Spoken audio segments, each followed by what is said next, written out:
Today is a big day for me because I'm at home, surrounded by walls full of memories. Jack is here too, looking so proud and happy. He's exploring the rooms with excitement, and I can't help but feel his energy rubbing off on me. We're in the main part of my family's house, the place where my dad's dreams came true.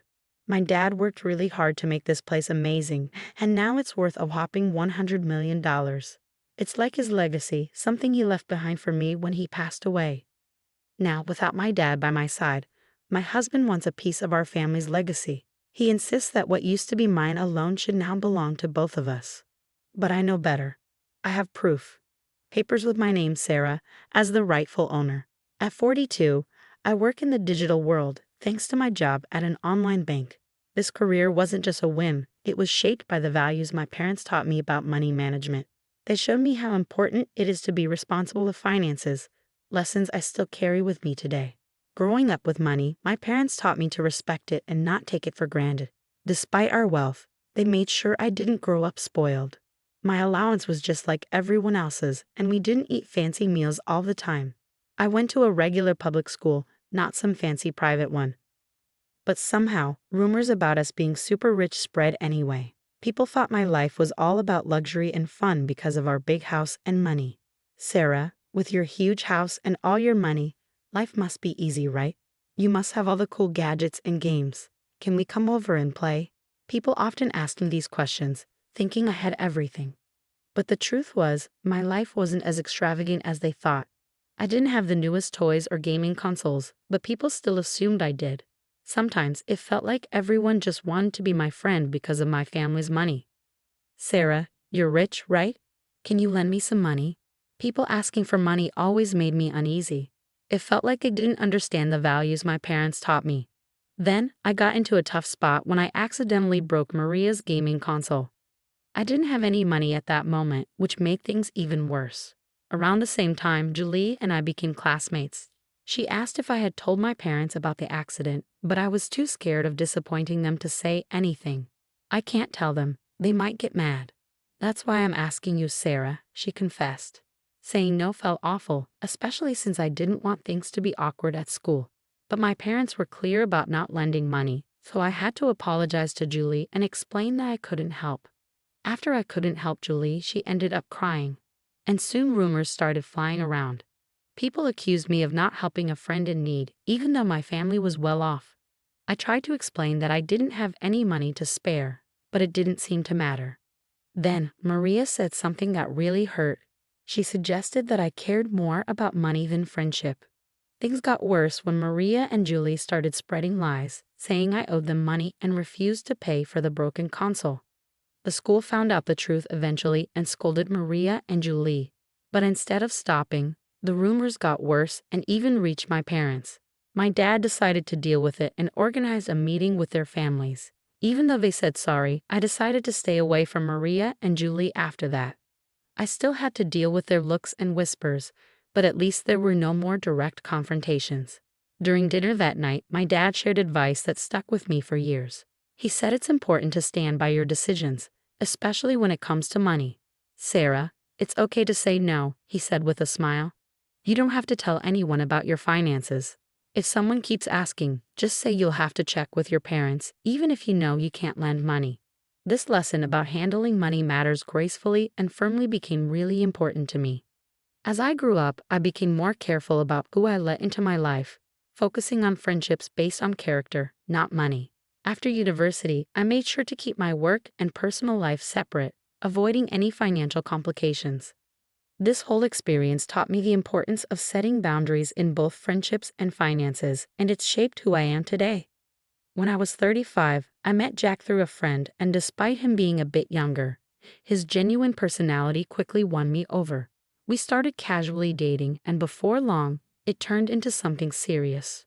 2 years later, we had a beautiful wedding, which made my parents really happy. After we'd been married for about a month, my dad suggested that Jack come over to our house. I trusted Jack, but I was worried that he might accidentally reveal some private family stuff because he loves to talk. Still, after a month of marriage, I felt ready to let him in on everything about my family. So, I invited him to visit my parents' house. Jack was amazed when he saw my family's house. His surprise was obvious, showing that he hadn't realized how well off my family was. Even though the visit went well, Jack couldn't stop asking about our money on the way home. I didn't know much about our finances myself, so his questions made me feel uneasy. A few months after we got married, my mom called to tell me that my dad was in the hospital. It was a shock, especially since I didn't know he was having health problems.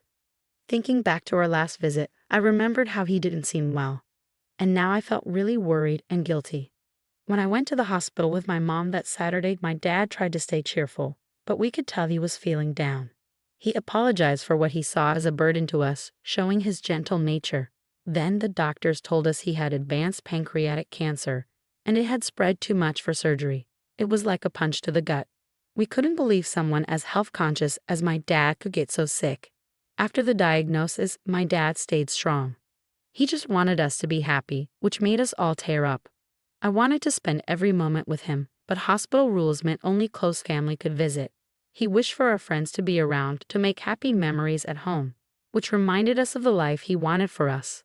So I promised to keep our home full of joy, even after he was gone. Keeping that promise became really important to me. I decided to renovate our family home, something to focus on during such a tough time. Jack, always caring, worried about how much I was doing for my dad, not realizing the other stuff I was dealing with, like our family's estate issues that I hadn't told him about. When Jack asked about my dad's health, I finally opened up to him about everything we were going through. It was a relief to have the support while juggling work, hospital visits, and all the emotions. However, things got tense when Jack started asking about my dad's money and the family estate.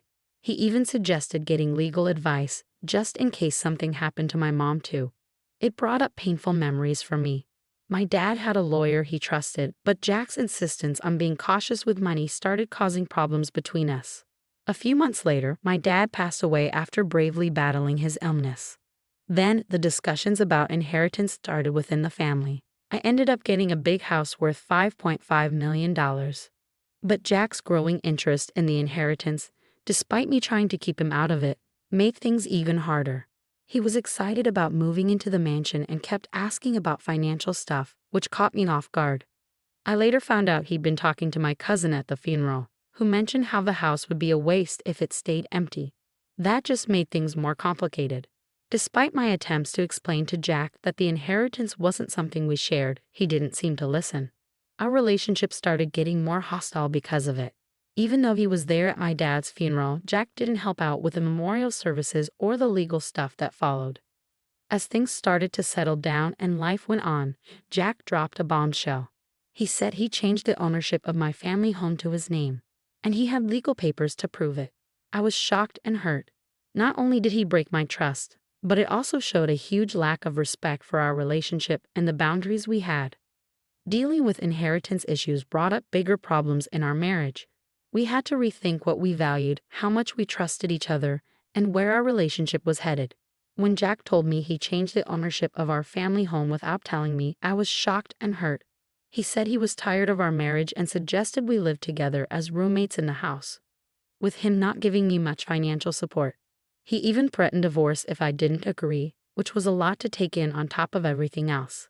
I begged him to think about what he was doing and why he made such a big decision without talking to me. He said he'd talked to a lawyer about changing the ownership without my permission. Things got so bad that divorce seemed like the only way out. I was heartbroken and lost, feeling like I had to distance myself from the home and life I'd shared with Jack. I couldn't understand why he'd do something like this, and it felt like money had changed and for the worse. The next day, Jack demanded the house keys, saying the house was his now. This just made things worse. He tried to get into the house, but security stopped him. I showed them the real ownership papers, proving the house was mine because of my dad. Seeing the proof, Jack was shocked. He trusted a guy named Jerry to help him with legal stuff, and Jerry had lied to him. Jack had even given Jerry $360,000 to change the ownership, but it turned out to be a scam. Jack was really upset. He kept trying to call Jerry, but Jerry wouldn't answer. Jack was mad at him for tricking him and taking his money. Then he turned his anger on me, saying I spent too much money on things he thought were unnecessary. He even questioned if I understood how inheritance stuff worked. Even though Jack tried to fix things and suggested we give our marriage another chance, the trust between us was too broken. I asked the security guard to help him leave, closing a painful chapter of my life. In the months that followed, I had time to think about everything that happened. It made me realize how important trust and honesty are in a relationship. What happened with Jack, all the lies and betrayal, taught me to be careful not to let money cloud my judgment. During my dad's first memorial service at our family temple, Jack showed up unexpectedly. Since our divorce, things hadn't been going well for him. He didn't have a job, he had money problems, and it seemed like the people he trusted had let him down. He looked really sad and lost, standing there in contrast to the solemn occasion. As he tearfully tried to apologize, his actions unintentionally disrupted the memorial, causing a commotion among my relatives. Despite his emotional distress, I had to ask him to leave, and security had to step in to make sure it happened. It was a difficult moment, especially during such a solemn occasion, leaving me with mixed emotions, but also a strong desire to move forward and leave our past behind. I decided it was time to leave my parents' home, something I'd been planning for a while. I found a new place to live, cutting ties with Jack for good. Meanwhile, Jack kept coming to the family property, which we had turned into a rental villa. My mom and I ran the villa together, turning it into a happy place for many people to visit and enjoy. On his side, Jack seemed to be trying to make positive changes. He got a new job and was really focused on starting over. Turning our family home into a rental villa not only honored my dad's vision, but also created a welcoming place for guests from all walks of life. The villa, known for its stunning views and beautiful garden, became really popular. We hosted all sorts of events there, from small weddings to big family parties. Working on it with my mom brought us even closer and made us really happy. As the villa became more successful, we decided to add more stuff to make it even better.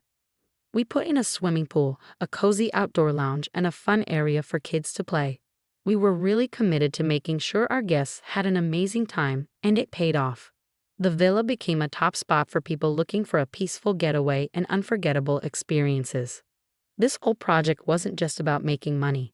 It was about making my dad's dream come true and creating special memories for our guests.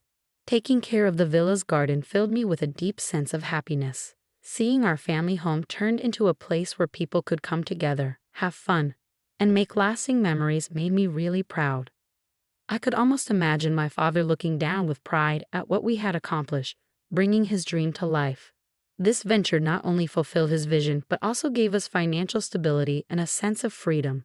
Along the way, I learned important lessons about trust, money, and the strength needed to forge my own path, separate from the challenges of the past. In this journey of self-discovery, I discovered that facing difficulties can actually make you stronger and more determined. I heard news about Jack from friends, and it seemed like he was turning his life around, finding a meaningful job and learning from his mistakes. Seeing his progress gave me a sense of peace, knowing that both of us were moving forward and growing. My father's dream became a driving force for growth, not just for me and my mom, but for everyone who visited the rental villa. It became a place of joy and celebration, a sanctuary where people could create lasting memories. The success of the villa is a testament to my father's vision, reminding us of the values of resilience and hard work. Through this venture, we've created more than just a place to stay. It's a source of happiness, a place for making memories, and proof that dreaming big and putting in the effort can lead to incredible things.